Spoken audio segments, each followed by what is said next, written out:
Hello everyone, today I'm here to explain the differences between the 2017 and 2018 AC1. The sale is now available. You've seen it already on the website for sure and you read about it, but I'm happy to explain a little bit more in detail the differences between the two models, the two versions, the new edition and the old one. As you can see, we changed the graphics, and that's already one thing, but I think this is not the interesting point. I just hope that you like it. We like it. So, what we think at S.7 as the black team, we have a winning sale. We have proved it with the 2016 PWA with Matteo Iacchino winning, and this year, as we are filming now, Matteo is second in the ranking. So 2 years to the top, it means that the product is a winning product. So as they say, you never change a winning horse, and this is our horse in this moment. And we did changes, of course, because there's always a margin of improvement, and you realize this when you race the equipment. So that's also one of the reasons why I keep racing with my team, because I want to stay next to them and understand their needs and feed them myself as well. So I know where to interact on the sail to improve it.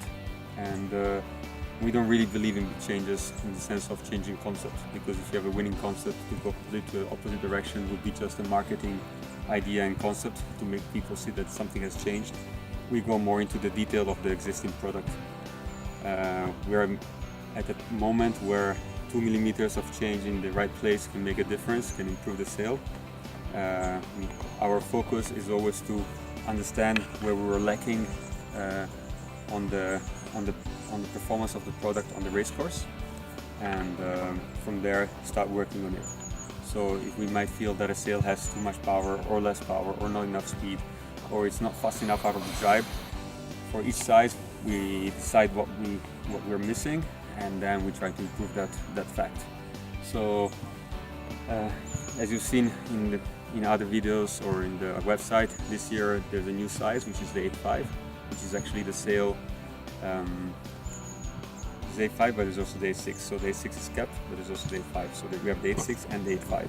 The 8.5 is the size that is made for light people, which is actually the 9.2 of the light people. So instead of having people which are under 80 kilos to use the 9.2 and the 8.6, they just can easily take the 8.5, and when it gets too windy, they just can jump on directly on the 7.8.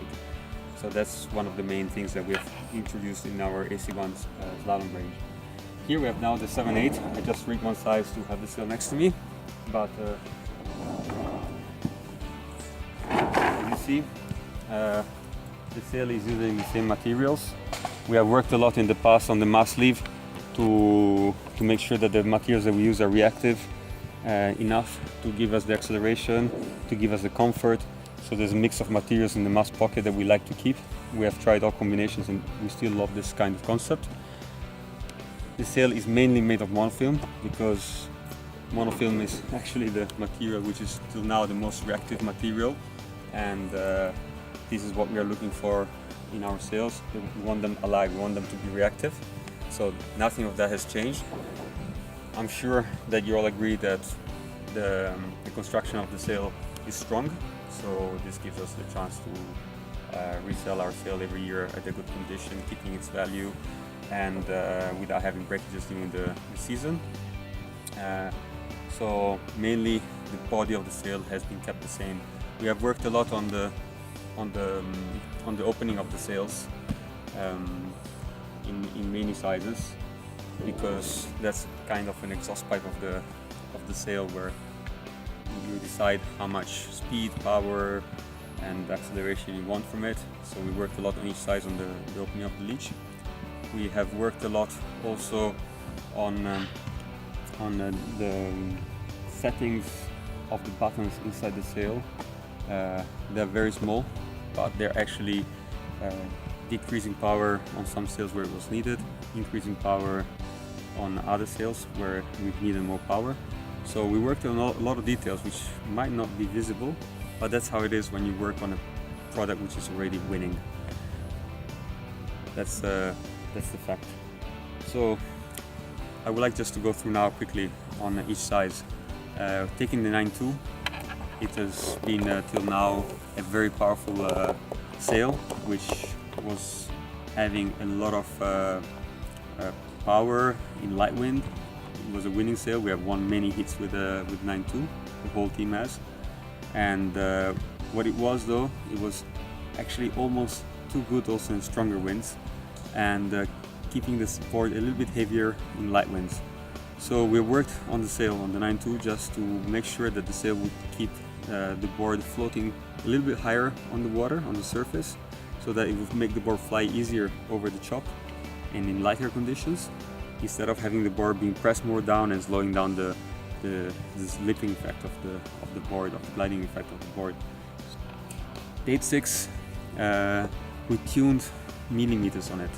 I think you've seen in the last years that the 8.6 has been a winning machine. I mean, every time there's an 8.6 in the water, it's almost easy to be said that it's winning the elimination in slalom.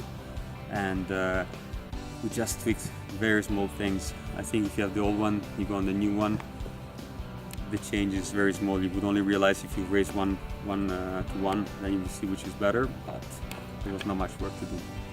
On the 7.8, we actually changed a lot. This is 7.8. We changed a lot how the sail is opening on the back. The sail had even too much speed for talking to the team, and the too much speed was almost not needed. What we wanted was to have a little bit more control in the choppy waters. We wanted to have a bit more stability in light wind. So we sacrificed a little bit the speed, but it's very, very small. And we increased the control of the sail.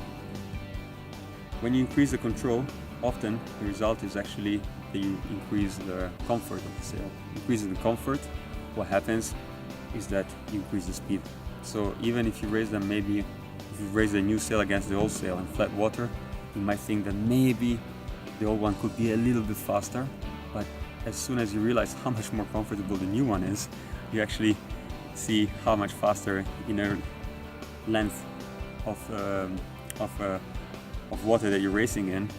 So if you do maybe 50 meters, you might think that the old one is still faster, but as soon as you do 100 meters, you realize that you're actually getting more comfort and more speed on the newer one. And as soon as you jump on the new one, you will feel a big difference in comfort, and that's the key thing, which will bring more performance. The 7.1, we've done the same thing as the 7.8, so that's again the same result that we had with 7.8 on 7.1. 6.2, 5.6, 5.0, we actually realized that the boards are getting bigger in light wind, strong wind, and therefore we're getting more power, more acceleration from the board itself, and therefore the power on the sail is not really needed. But what we need in the strong wind is actually to have a sail which gives us more comfort, especially when we're jibing, because if you have a lot of power on the sail, and the power then when you have it also when you're jibing, you might get ripped out from the jibe and lose control in the jibe. So we focused a lot in reducing the power in the jibe of the sail, not at the outside of the jibe, so when you have to accelerate, but actually when you're actually closing the sail to enter the jibe. At that moment you will see that the whole sail has become much more neutral, so it's much easier to jibe, and we worked on to that. We had enough speed on the small sails, we had a lot of control of the sails. So what was kind of a little bit disturbing, and what we've seen now lately in PWA when we went to Fuerteventura, was more in the jibes. So we decided to try to make the jibing easier, because nowadays when we're racing, jibing is making a big difference. Everybody's fast on the course, so if you can have an easy, clean jibe, that gives a big help to the rider to be successful to the next, to go towards the next jibe. So these are the main changes that we have brought to the AC1. So I hope you will enjoy them. We worked hard on them, because changing a winning horse without forgetting not to get them to be worse can be a lot of work. It's easy sometimes to get excited into new concept, but you have to be realistic and work on things that do work.